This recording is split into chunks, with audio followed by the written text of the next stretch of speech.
الحمد للہ رب العالمین والصلاة والسلام علی سید الانبیاء والمرسلین اما بعد فاعوذ باللہ من الشیطان الرجیم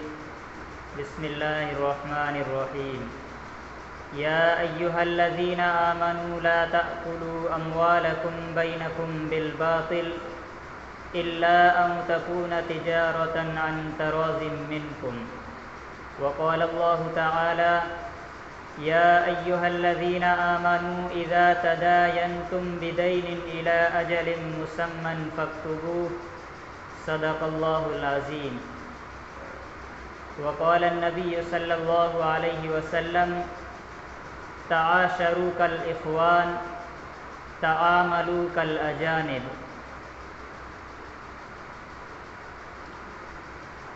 بزرگوں اور دوستو،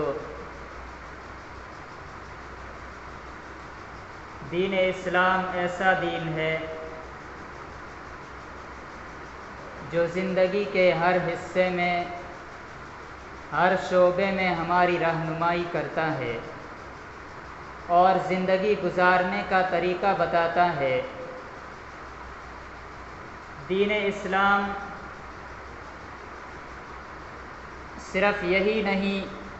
کہ جو عبادتوں کی حد تک محدود ہو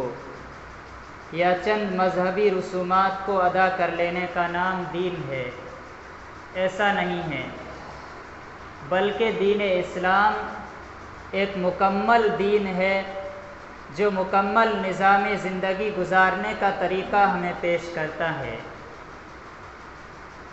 اللہ تبارک و تعالی نے فرمایا وَرَضِيتُ لَكُمُ الْإِسْلَامَ دِينًا، کہ میں نے تمہارے لیے دین اسلام کو پسند فرمایا، منتخب کیا۔ کتنی بڑی خوش نصیبی کی بات ہے کہ اللہ تبارک و تعالی نے ہمارے لیے اس دین کو پسند فرمایا ہے، لیکن ہم وہ ناقدرے اور ناشکرے ہیں جو اپنی زندگی کو کبھی تو دین اسلام کے مطابق گزارتے ہیں اور کبھی دین اسلام سے ہٹ کر کے گزارتے ہیں۔ ہم لوگوں نے غلطی سے یہ سمجھ رکھا ہے کہ نماز پڑھ لی،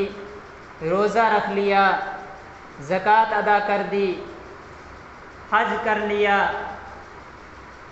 کسی غریب مسکین کی محتاج کی مدد کر دی، اس کا نام دین ہے، یعنی اس کو ہم مکمل دین سمجھتے ہیں اور ایسے آدمی کو ہم دیندار کہتے ہیں، جبکہ اللہ تبارک و تعالی نے فرمایا یا ایھا الذین آمنوا ادخلوا فی السلم کافہ۔ قرآن کریم کہتا ہے کہ اے ایمان والو، تم اسلام کے اندر مکمل طریقے سے پورے کے پورے داخل ہو جاؤ۔ دوستو اور بزرگوں، نماز پڑھنا، روزہ رکھنا، زکوٰۃ وغیرہ دینا یہ تو اسلام کا دین کا ایک حصہ ہے۔ دین کے کل 4 حصے ہیں۔ فقہ کے ایک مشہور کتاب جس کا نام ہدایہ ہے، اس کتاب کے پڑھنے کے بعد میں ایک انسان یعنی وہ عالم کہلاتا ہے، عالم بن جاتا ہے۔ تو اس کتاب کے اندر طہارت سے لے کر کے میراث تک سارے مسائل کو بیان کیا گیا ہے۔ اس کتاب کے اندر فقہا نے دین کو 4 حصوں کے اندر تقسیم کیا ہے۔ ایک حصہ عبادات کے متعلق ہے، یعنی نماز، روزہ، زکوٰۃ وغیرہ، یہ ساری عبادات کہلاتی ہے، اور باقی جو 3 حصے ہیں وہ معاملات، معاشرت اور عقائد کے متعلق ہے۔ یعنی اندازہ لگائیے کہ عبادات یہ تو صرف دین کا ایک حصہ ہے، باقی 3 حصے معاملات، معاشرت سے متعلق ہے۔ اسی لیے اللہ نے فرمایا کہ اے ایمان والو، تم اسلام کے اندر پورے داخل ہو جاؤ۔ پورے داخل ہم اس وقت ہوں گے کہ جب ہمارے عقائد بھی اسلامی ہوں، ہماری عبادات کا طریقہ بھی اسلامی ہو، ہمارے معاملات اور معاشرت بھی اسلامی طریقے سے ہو۔ اگر یہ ساری چیزیں ہم اپنے دین کے اندر، اپنی زندگی کے اندر داخل کریں گے، اس وقت ہم دین کے اندر، اسلام کے اندر پورے داخل ہوں گے، ہم کامل مسلمان کہلائیں گے۔ لیکن اگر ہم اپنے آپ کو دیکھیں یا اپنے قرب و جوار کو دیکھیں تو ہمیں یہ نظر آئے گا کہ مسجد کے اندر تو ہماری زندگی اسلامی ہے، لیکن مسجد سے باہر والی زندگی، گھر کے اندر ہماری زندگی کیسی گزر رہی ہے، بازار کے اندر ہماری زندگی کیسی گزر رہی ہے۔ ہم کسی سے لین دین کا معاملہ کرتے ہیں تو شریعت کا لحاظ کرتے ہیں یا نہیں کرتے ہیں؟ کسی سے کوئی چیز ادھار لیتے ہیں، قرض لیتے ہیں یا کسی کو قرض دیتے ہیں تو اس کے اندر ہم شریعت کا لحاظ کرتے ہیں یا نہیں کرتے ہیں؟ اگر اس کو دیکھا جائے تو ہمیں یہ نظر آئے گا کہ مسجد سے باہر کی زندگی ہماری بالکل اسلامی طریقے سے ہٹی ہوئی ہے۔ دوستوں اور بزرگوں، اسلام نے معاملات کو اتنی اہمیت دی ہے، معاملات کی صفائی کو اتنی اہمیت کے ساتھ، اتنی تاکید کے ساتھ بیان کیا ہے۔ قرآن کریم کے اندر اللہ تبارک و تعالیٰ نے نماز کا حکم دیا، اور ہم روزانہ سنتے ہیں تعلیم کے اندر، احادیث کے اندر آتا ہے کہ نماز دین کا ستون ہے۔ نماز کی حیثیت نماز کی حیثیت دین کے اندر ایسی ہے جیسے بدن کے اندر سر کی حیثیت ہے۔ روز محشر کے جا گداز بود، اولی پرسش نماز بود۔ قیامت کے دن سب سے پہلے نماز کے بارے میں پوچھ گچھ ہوگی، لیکن اللہ تبارک و تعالیٰ نے قرآن کریم کے اندر نماز کا حکم دیا تو اللہ نے فرمایا اقیموا الصلاۃ۔ صرف اتنی چھوٹی سی آیت اللہ نے نازل فرمائی کہ تم نماز قائم کرو، لیکن جب معاملات کی صفائی کی باری آئی، جب لین دین کا معاملہ آیا تو اللہ تبارک و تعالیٰ نے قرآن کریم کے اندر ایک پوری آیت، قرآن کریم کے اندر جتنی آیتیں ہیں سب سے بڑی آیت اللہ تبارک و تعالیٰ نے نازل فرمائی ہے۔ تقریباً 1.5 پونے 2 صفحے کی آیت اللہ نے معاملات لین دین کے بارے میں نازل فرمائی ہے۔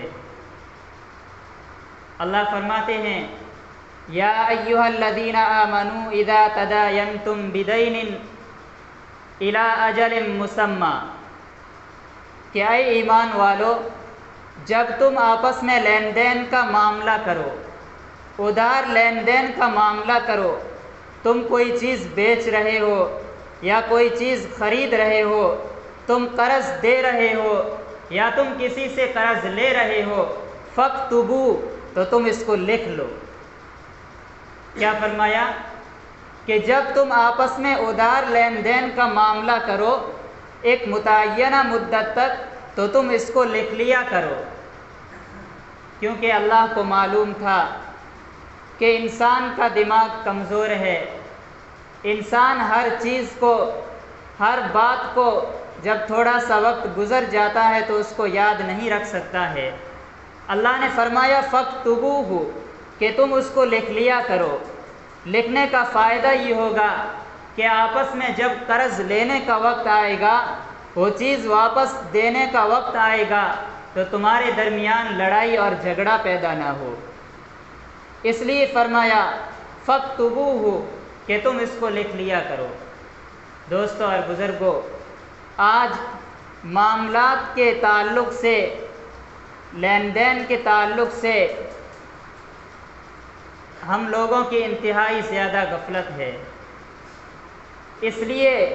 بات لڑائی جھگڑے تک پہنچ جاتی ہے اور ایسی لڑائیاں، ایسے جھگڑے ہوتے ہیں جو کبھی نہ ختم ہونے والے ہوتے ہیں۔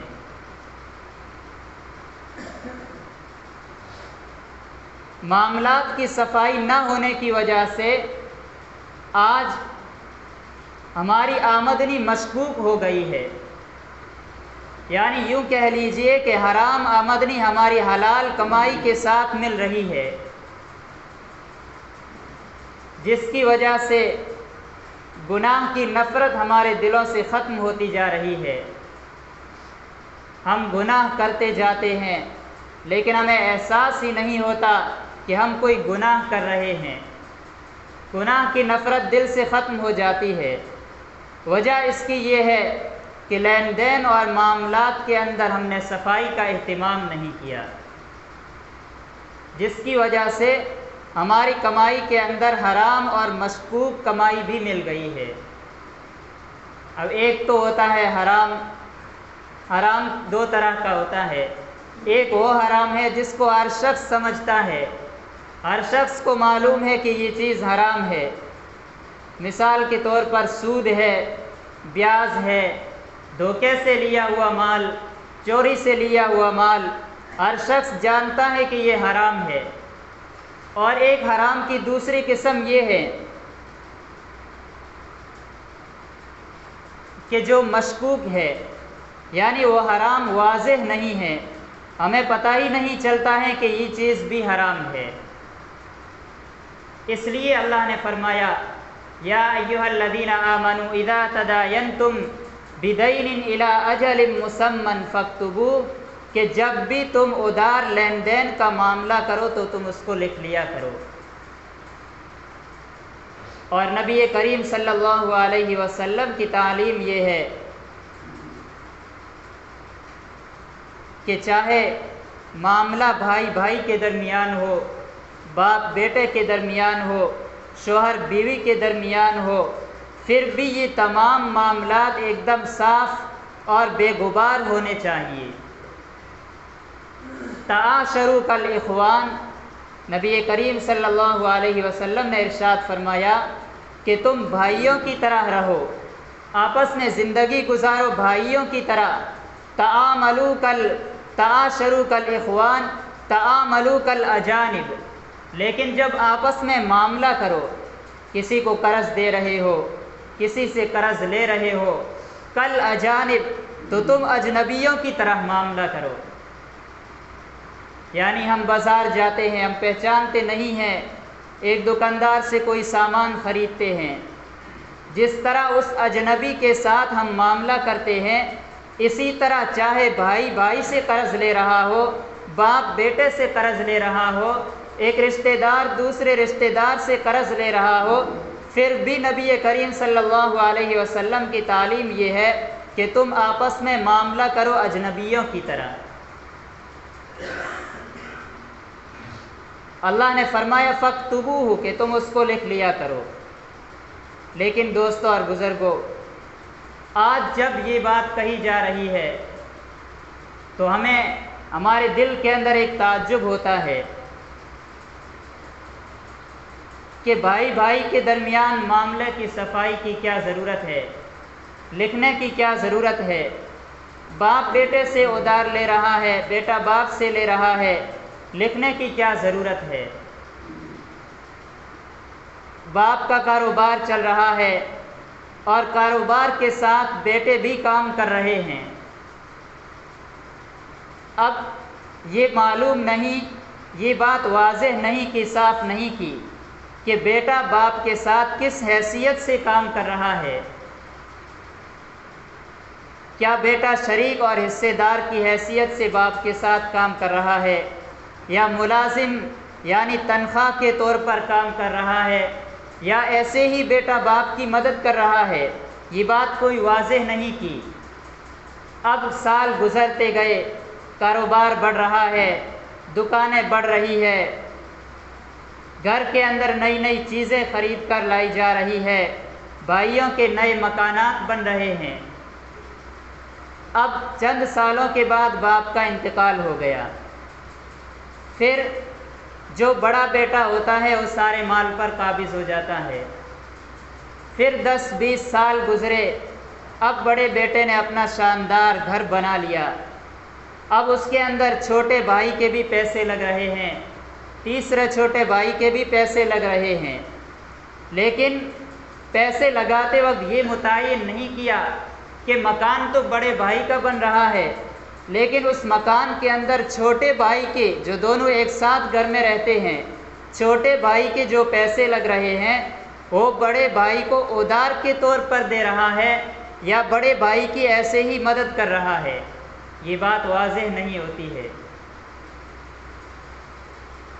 چند سال اور گزر جاتے ہیں،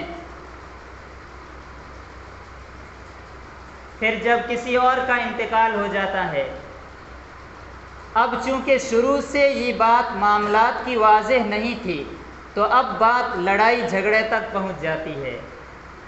اب چھوٹا بھائی کہتا ہے کہ بڑے بھائی نے شاندار گھر بنا لیا، اس کے اندر میرے بھی تو پیسے لگے تھے، اور جب میں نے اپنا گھر بنایا تو اتنا اچھا گھر نہیں بنا، یا مجھے جو چیزیں باپ کی میراث سے ملی وہ کم ملی، دکان کے اندر جو منافع مجھے ملنا چاہیے تھا میں بھی تو اتنے دن برابر کمائی کر رہا تھا، لیکن بڑے بھائی نے زیادہ لیا اور مجھے کم دیا۔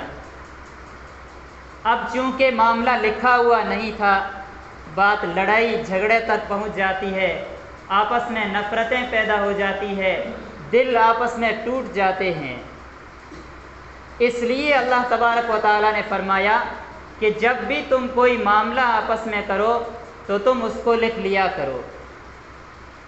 اور نبی کریم صلی اللہ علیہ وسلم کی بھی یہ تعلیم ہے کہ زندگی گزارو بھائیوں کی طرح، لیکن معاملہ کرو اجنبیوں کی طرح۔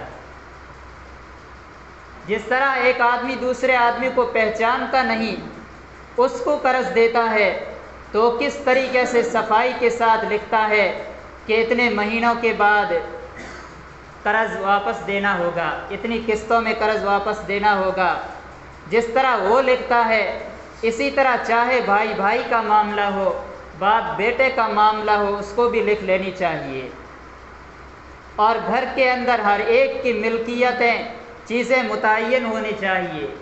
کہ فلاں چیز باپ کی ملکیت ہے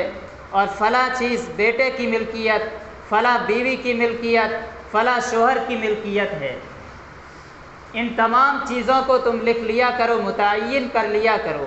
قرآن کی تعلیم ہے، تاکہ آپس میں لڑائی اور جھگڑا پیدا نہ ہو۔ آج سب سے زیادہ لڑائی اور جھگڑوں کا سبب یہی ہے کہ ہمارے معاملات صاف نہیں ہوتے ہیں، جبکہ ہمارے اکابر معاملات کی صفائی کو اتنی اہمیت دیتے تھے۔ حضرت مفتی تقی عثمانی صاحب نے حضرت تھانوی رحمۃ اللہ علیہ کا واقعہ لکھا ہے کہ حضرت تھانوی رحمۃ اللہ علیہ نے اپنے تمام مریدین کو یہ ہدایت، یہ نصیحت کر رکھی تھی